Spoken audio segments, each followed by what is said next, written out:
Hello Commanders, Pro-Tah-Zzioh back with a new video, and this one is gonna be a pretty lengthy one. As you can see, it's gonna be for 58 minutes and 35 seconds, and we're playing the tournament AOW3 birthday. Okay, so we fight in the Wild Clover. As you can see, I spawn on the lower left hand corner of the map, and the enemy triple X spawns on the upper right. So I do get the first prize box, but I fail to get the containers because those fortress are so tough. Must be maxed fortress for rank 20. Even though I do have the rank advantage, I think most of his units are pretty much maxed or have better upgrades than mine. Okay, so I do have a wasp out, and so I'm trying to use it to collect containers in the map. Since I don't really care much about the prize box, I just want to have the resource advantage at this point. So it gets picked off by that vertex. So what I'm trying to do is maneuver the wasp over to the arc of the vertex's movement, so that it would keep on having to re-maneuver and end up losing all its fuel and not killing the wasps.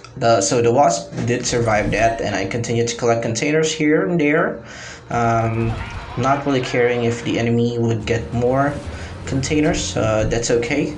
So I'm already HQ4, and I'm going for the Dragon Occupying combo, or the DHP. So I'm gonna see if that works here.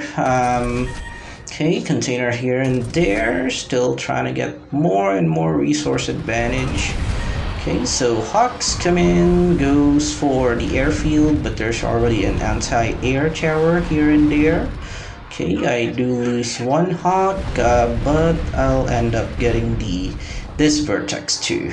Okay, so that vertex pulls away, and I pull my Hawks away too. Okay, so I do have my dragonflies. Vertex was used to scout, and whoo, what a ground army he has. Okay, so he has fortresses, heavy assaults, hammers, and typhoons into that mix. Okay, so base development, unit production. I'm upgrading to HQ5 at this moment, and I'm also producing the Leviathan now. Since we want to go full full air, we want that bad boy out there. Okay, so I still continue to collect containers so that in case I do lose my army, I'll be able to reproduce it quickly. Okay, so I position my units right here in the middle. I go in, and bam! As you can see, enemy is pretty much well defended, but mostly against ground units. So we try to pick off all the anti-air, but there's just way too much. He has his anti-air towers strategically positioned all throughout his base, not just clumped in one area. So it was pretty hard for me to kill them all or to destroy those anti-air towers. He does maneuver his army over to the south, so that my main focus would be on the air defenses, and majority of his units would be able to survive, given that it's only the Leviathan left now that all the dragonflies have been killed by the typhoons, the heavy assaults, and whatever anti-air towers were there. I haven't thrown the devastation yet, so I was trying to get the Leviathan to go up this hill, but I mistakenly, didn't position it one cell further, so it was still in sight of those heavy assaults. Devastation did launch, but the Leviathan wasn't able to survive. Okay, he does throw in his or the remainder of his hammers over to the front of my base, but I already had reproduced some of my dragonflies, and I didn't know that he was planning to go over to the other side of my base, and yeah, ended up losing a few buildings there. But since I do have some hawks left from the air raid earlier, and already have like a handful of dragonflies, that attack, or that sneaky attack, was easily fended off. Okay, so we're back to container collection, army reproduction. So now I use just a single Jaguar to collect those containers, since I don't really have much of a ground army at the moment. Okay, as you can see, he's expanding his base over here to the middle to restrict air movement. Pretty good tactic, I should say. So what I'm doing to respond to that is to make a nuclear launcher. So I do have the nuke in production, gold, common gold production. So I was kind of scared at this moment, given that my nuke is kind of exposed in that area. So I had to move the remainder of my army over to where the nuclear build of additional defenses there in that area to fully cover the nuclear. Okay, so first nuke will be launched, and instead of towards the enemy base, it will be launched towards the enemy army. Okay, so I'm hoping this hits all of them. I do lose almost all my units, given that he has tons of typhoons. Okay, most of the heavy assaults were immediately dealt with the nuke and whatever other units he had there, but the typhoons were positioned here in the partition between those two hills, so they kind of survived the explosion. Okay, I believe the next nuke is in production now. Yeah, it is in production now, and I'm reproducing dragonflies and hawks. I'm going for a few more barracks as well. So second nuke will be launched, and it's gonna hit right here in the admin area, but I didn't have a correct boost, and I only ended up destroying one anti-air tower there. My nuclear isn't really isn't upgraded at all. It only has like one upgrade on the missile damage. I'll work on that in the upcoming days, but it's not really a priority right now, given that the units are way more important.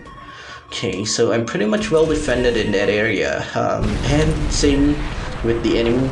Okay, launch the nuke towards his airfield, because I don't want any vertex flying and scouting where the nuclear is and end up attacking in that area. So mass hammers were produced to try to attack my base. I do have a full hawk squadron as well as full dragonflies, so that this attack would be easily fended off. It was pretty hard to maneuver given the layout of the map as well as the positioning of the anti-air. I had to change the way the hawks fly, and had to pull them downwards instead of just towards the left. So yeah, I had more hawk survivability when I started pulling them down in this area, rather than pulling them left and then they just extended towards the right where the anti-air was. Okay, so pretty good exchange. We were able to deal with majority of his army, but he has a ton of infantry, and we answered that with producing tons of snipers, since we have like 5 to 7 barracks at this point in time. Shield is doing a great job in terms of adding survivability over to those units, but we have tons of sniper towers and snipers that should be able to deal with them. Problem would be those Zeus, given that my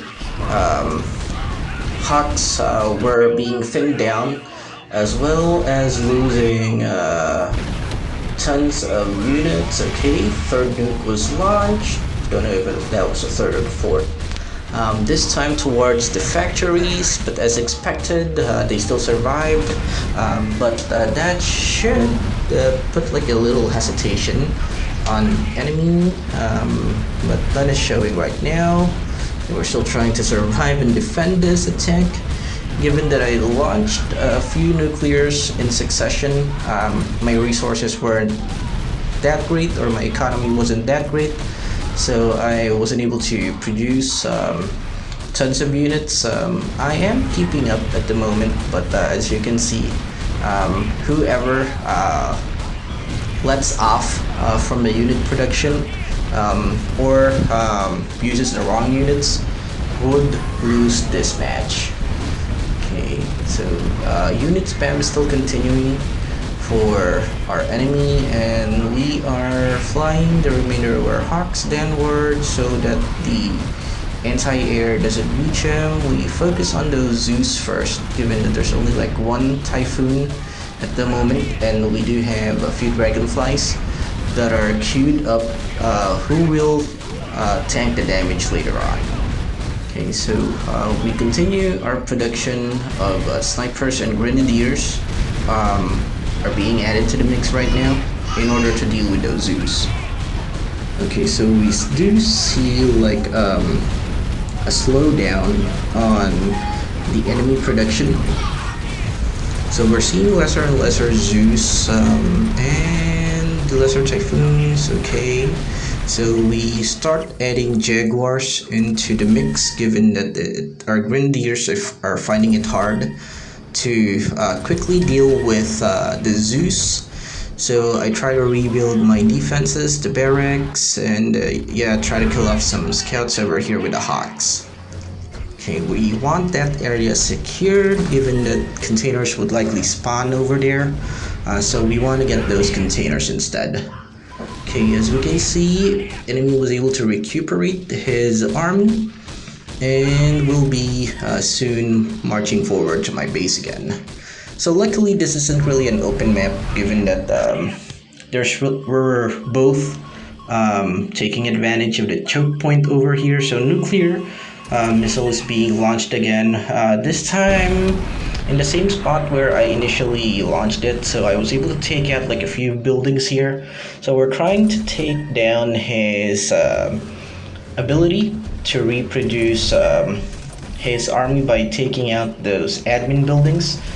And he's slowly approaching towards my base and is extending the area he can cover with static defenses. So another nuclear here, we're launching it over to his army. Okay, so it's gonna be a pretty solid hit, but with the shield activated, it's only able to take out half, majorly half of the Zeus HP. Okay, but that's still something.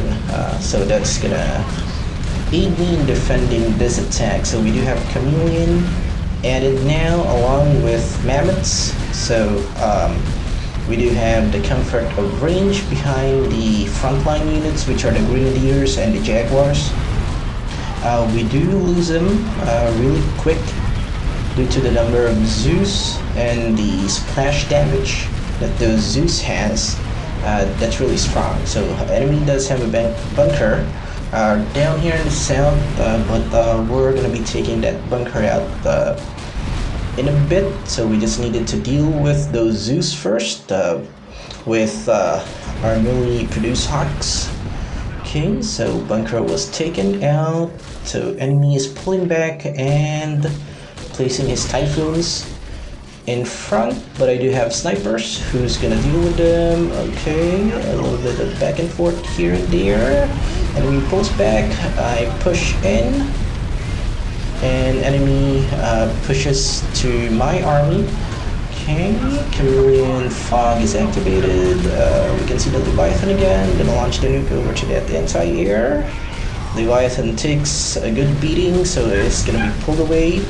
Okay, enemy has shield, now has fire assaults along with assaults and a ton of Zeus. Okay, here we go. Here we go. That's a ton of units. Oh man. Luckily, we still have those Hawks. And yeah, our nuclear gets spotted now. I think he doesn't know, or he already knows where it is. So he just couldn't push through earlier. But now that he was able to, he's gonna take the nuclear out, and yeah, we weren't able to launch that last nuke. But it's alright. We still have our Hawks to defend with, and we're still continuing the unit production of infantry as well as dragonflies. Our mammoths are still trying to defend the base along with the newly produced grenadiers. Okay, so we were able to take care of the imminent threat at the loss of our nuclear, but that's okay. So it's more important that we were able to survive that battle, and we were able to push the enemy back to his base. So the switching of the unit composition is becoming pretty annoying to him, given that when I go full ground, he goes full ground. I switch to avia. When he switched to anti-air, I switch to full ground. So we're trying to have him waste CP on the correct units, or for the incorrect units, given that Typhoons don't really attack any kind of ground units, unlike those porcupines. So yeah, that's just basically the strategy that we're playing now. So it's just switching here and there. When he goes full ground, go full air. When he goes full air, anti-air, go full ground. So in this engagement, he does have a pretty good army, no shield, but tons of fire assault. So what I did is I split the army. I just didn't have a chameleon on the other squadron that I had here, but it was meant to primarily pull away some of the units so that the Zeus splash would be reduced. So we were kind of successful in doing that, even though we do lose the army on the south or on the right side, but that's what its purpose really is. Okay, we do get pushed back because of those fire assaults, but with the snipers at the back, we were able to deal with them really quickly. Okay, so he's being pushed back again. We're gonna be able to reach up to this point, and he's gonna engage me with his Zeus assault, fire assault, Typhoon army. Okay, we do have pretty good Jaguar count as well as Mammoth count. We have snipers, grenadiers, dragonflies added to the mix. So we're just gonna basically try to push him away, push him back with the taking advantage of the range of the snipers and mammoths. Okay, primarily we're using the Jaguars, grenadiers, and dragonflies to tank most of the enemy DPS or the damage, and we're just letting our snipers and mammoths do the job. Okay, from a safe distance, of course. Okay, so I think this is the last push. Once we get this army swept, we'll be able to make the enemy push the self-destruct button. Okay, we're able to position our Jaguars better now. And our snipers are following through. Chameleon is being activated. We're gonna have the mammoths follow as well. Dragonflies are there, tanking the damage. Okay, as we can see, mammoths are freely attacking the enemy from afar. Okay. I'm sorry for the background noise. Can't really do anything much about it. Okay, last push. Come on, come on, come on. So the defenses are being thinned down by the mammoths, along with the Zeus count, and I think the enemy just couldn't keep up at this moment. GG though, he did produce a cyclone just right now. If that cyclone came a bit earlier, then it would have been harder. So we were able to attrite the enemy and get the victory. Alright, GG. It was a pretty tough battle. I really commend this guy. He held on as long as he can, but we just ended up wanting the victory a bit more. So if you do like the video, please leave a like, subscribe, and share it. Pro-Tah-Zzioh out.